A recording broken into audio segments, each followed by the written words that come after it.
மதுரை தாவேக மாநாட்டில் விஜயை காண்பதற்காக தொண்டர்களும் ரசிகர்களும் குவிந்து வரும் நிலையில் நிர்வாகிகள் பாதுகாப்பு ஏற்பாடுகளில் கவனம் செலுத்தி வருகின்றனர்.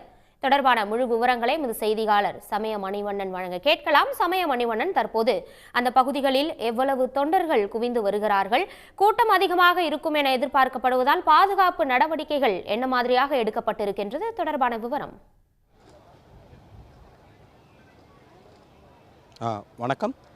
தமிழக வெற்றிக் கழகத்தின் இரண்டாவது மாநில மாநாடானது மதுரையை அடுத்த பாரபத்தியில் இன்றைய தினம் நடைபெற உள்ளது. பிற்பகல் 3 மணிக்கு மேல் தொடங்க உள்ள இந்த மாநாட்டிற்கு அதிகாலை முதலே ரசிகர்கள் குவிந்த வண்ணமே உள்ளனர். குறிப்பாக மதுரையை அடுத்த பாரபத்தியில் நடைபெறும் இன்றைய மாநாட்டிற்காக தமிழ்நாட்டிலிருந்து தமிழ்நாடு முழுவதும் உள்ள மாவட்டங்களிலிருந்து ஏராளமான தமிழக வெற்றிக் கழக தொண்டர்கள் மாநாட்டு திடலை நோக்கி வந்த வண்ணமே உள்ளனர். அவர்களுக்கான பாதுகாப்பு ஏற்பாடுகளை பொறுத்தவரைக்கும் குறிப்பாக கடந்த விக்கிரவாண்டி மாநாட்டின் போது ஏராளமான தமிழக வெற்றிக் கழகத்தின் தொண்டர்களுக்கு மயக்கமடைந்தனர். குறிப்பாக நீரிழப்பு உள்ளிட்ட பல்வேறு காரணங்களின் காரணமாக மயக்கமடைந்த நிலையில் அந்த பிரச்சனையை போக்குவதற்காக இங்கு தமிழக வெற்றிக் கழகம் சார்பாக பல்வேறு ஏற்பாடுகள் செய்யப்பட்டுள்ளன. குறிப்பாக மாநாட்டு திடலில் பல்வேறு அரங்குகளாக தமிழக தொண்டர்களுக்காக பிரிக்கப்பட்டுள்ள நிலையில் ஒவ்வொரு அரங்கத்திலுமே குழாய்கள் மூலம் தண்ணீர் விநியோகம் செய்வதற்கான ஏற்பாடுகள் மேற்கொள்ளப்பட்டுள்ளது.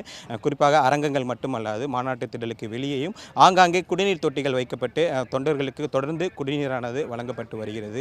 இருந்த போதிலும் இதனையும் கடந்து யாராவது ஒருவதற்கு ஏதேனும் அசம்பாவிதம் ஏற்படும் வகையில் மயக்கமடைந்தாலோ அல்லது அவர்கள் உடலில் நீர்ச்சத்து குறைவின் காரணமாக வேறு ஏதேனும் அசம்பாவிதங்கள் ஏற்பட்டாலோ தொடர்ந்து அவர்களுக்கு சிகிச்சை அளிக்கவும் தமிழக வெற்றிக் கழகத்தின் சார்பாக மாநாட்டு திடலின் இருபுறமும் இடது வலது என இருபுறமும் தலா 10 மருத்துவ முகாம்கள் கிட்டத்தட்ட ஒரு 600 மருத்துவர்கள் உட்பட 600 மருத்துவ பணியாளர்களுடன் தயார் நிலையில் வைக்கப்பட்டுள்ளது. தற்போது சூழல் படி இங்கு மதுரையில் பாரபத்தியில் வெயிலின் தாக்கம் என்பது தொடர்ந்து கொஞ்சம் கொஞ்சமாக அதிகரித்த வண்ணமே உள்ளது. காலை வெயிலானது இங்கு கொளுத்தி வரக்கூடிய நிலையில் இங்கு அதிகாலை முதலே காத்திருக்கக்கூடிய தமிழக வெற்றிக் கழகத்தின் தொண்டர்கள் தங்களை தற்காத்துக் கொள்ளும் விதமாக இங்கு உள்ள சேர்களையோ அல்லது அவர்கள் கொண்டு வந்திருக்கும் தொப்பிகளையோ வைத்து தங்களை தற்காத்துக் கொண்டு வருகின்றனர். குறிப்பாக சொல்ல வேண்டுமென்றால் இந்த மாநாட்டு திடலுக்காக விரிக்கப்பட்டுள்ள பச்சை நிறத்திலான தரை விரிப்பையும் தங்களை பாதுகாத்துக் கொள்ளும் வகையில் வெயிலின் தாக்கத்திலிருந்து தங்களை பாதுகாத்துக் கொள்ளும் வகையில் தங்களுக்கு மேற்கூரையாக பயன்படுத்தி வரக்கூடிய காட்சிகளையும் இங்கு பார்க்க முடிகிறது. அது மட்டுமல்லாது தொடர்ந்து இந்த பகுதியில் தான் தமிழக வெற்றிக் கழகத்தின் தலைவரான விஜய் அவர்கள் பிற்பகலுக்கு மேல் நடைபெற உள்ள மாநாட்டில் ரேம்ப் வாக் மூலம் தொண்டர்களை சந்திக்க உள்ளார். குறிப்பாக தொண்டர்களிடையே அவர் ஒரு ரேம்ப் வாக் நிகழ்ச்சியானது ஏற்பாடு செய்யப்பட்டுள்ள நிலையில் அந்த ரேம்ப்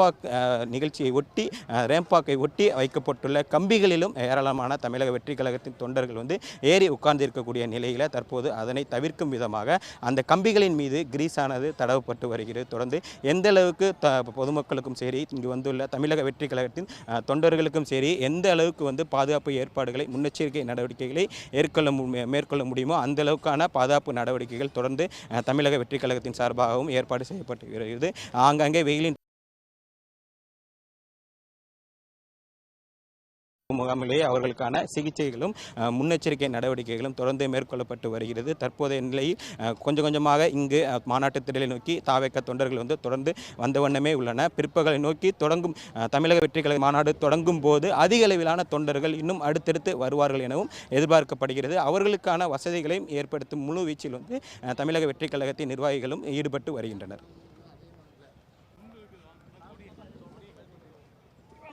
கள நிலவரங்களுக்கு நன்றி சமய மணிவண்ணன். உடனுக்குடன் செய்திகளை தெரிந்து கொள்ள சன் நியூஸ் பெல் ஐகானை கிளிக் பண்ணுங்க.